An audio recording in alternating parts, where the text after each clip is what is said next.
আসসালামু আলাইকুম ভিউয়ার্স, কেমন আছেন সবাই? আশা করি সবাই ভালো আছেন। আমিও ভালো আছি।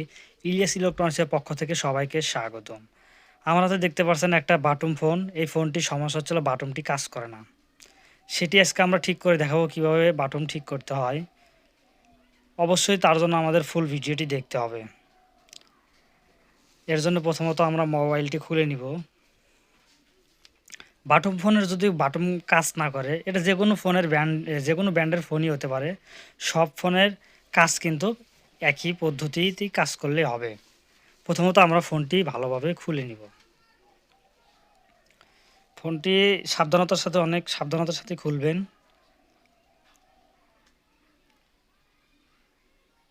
তারপরে আমরা ফোনের উপর অনেক ময়লা পড়ে আছে, এগুলো একটু পরিষ্কার করে নিব।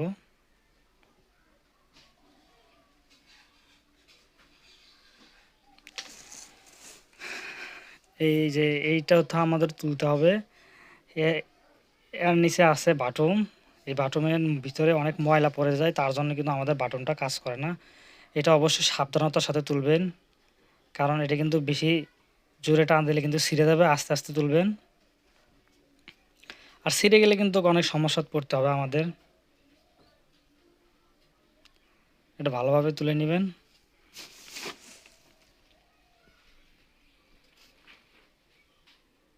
এটা ভালোভাবে তোলা হয়ে গেলে ব্রাশ দিয়ে আমরা পরিষ্কার করে দেব। এখানে অনেক ময়লা পড়ে থাকে। মূলত আমাদের সমস্যা হচ্ছিল একটা বাটন কাজ করে না। তো এই বাটনটি ঘষা দিলেই ঠিক হয়ে যাবে, কিন্তু আমরা তাকে না করে আমরা কি করব, সবগুলো বাটনই ওয়াশ করে নেব। কারণ নেক্সট টাইমে যাতে আমাদের অন্য বাটন না কাজ করে, তাহলে কিন্তু আবার খোলা লাগবে। এর জন্য আমরা নিয়ে নেব একটা কটন বার, আর নিয়ে নেব থিনার।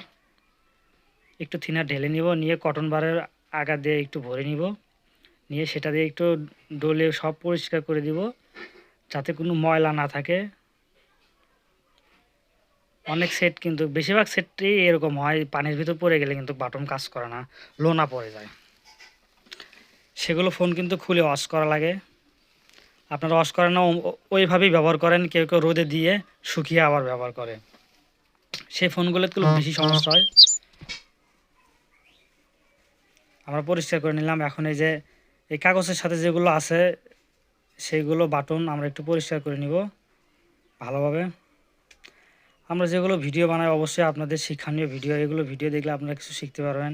নিজেই আপনাদের ইলেকট্রনিক্সের যত পণ্য আছে বাড়িতে সার্ভিসিং করে নিতে পারবেন। ভিডিওটি ভালো লাগলে অবশ্যই আমাদের চ্যানেলটি সাবস্ক্রাইব করবেন, আর পেজ থেকে দেখলে অবশ্যই আমাদের পেজটি ফলো দিয়ে রাখবেন। দেখুন ভালোভাবে কিন্তু সবগুলো ঘষে নেবেন, কারণ আমাদের সমস্যা ছিল একটা বাটন, আমরা কিন্তু সবগুলো বাটন ঘষে নিয়েছি নেক্সট টাইমে যাতে আমাদের সমস্যা না হয়। তারপরে বাটনটি ভালোভাবে যেভাবে তোলা হয়েছিল সেভাবে বসিয়ে নেবেন, সুন্দরভাবে বসিয়ে নেবেন। এই বাটনের কিন্তু ফুটো দেওয়া আছে, এই ফুটো সোজা মিলিয়ে নেবেন, তাছাড়া কিন্তু একটু সরানো হয়ে গেলে কিন্তু বাটনই কাজ করবে না, ঠিক মতো কাজ করবে না। আমাদের এখন লাগানো কমপ্লিট। এখন আমরা ফোনটি সেটিং করে নেব। ফোনটি সেটিং করে নিয়ে ভালোভাবে সেটিং করে নেবেন। দেখবেন ডিসপ্লে যেন নড়ে জানা যায়। ডিসপ্লের গ্যাপ থেকে যদি উঠে আসে, যদি আপনার চারা দেন, তাহলে কিন্তু ডিসপ্লে ভেঙে যাওয়ার সম্ভাবনা আছে। সেটটি আমরা এখন অন করব।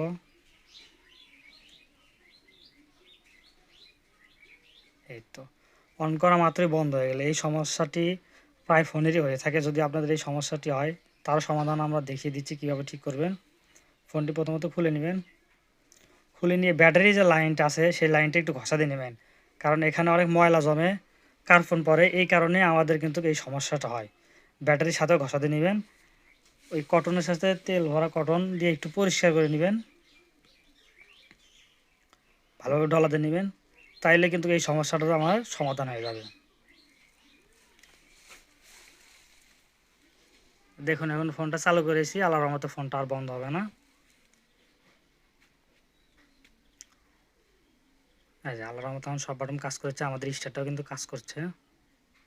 এরকমভাবে ফোনটা ঠিক হয়ে গেল। আপনাদের ভিডিওটি ভালো লাগলে অবশ্যই আমাদের চ্যানেলটি সাবস্ক্রাইব করবেন। ধন্যবাদ সবাইকে ফুল ভিডিও দেখার জন্য।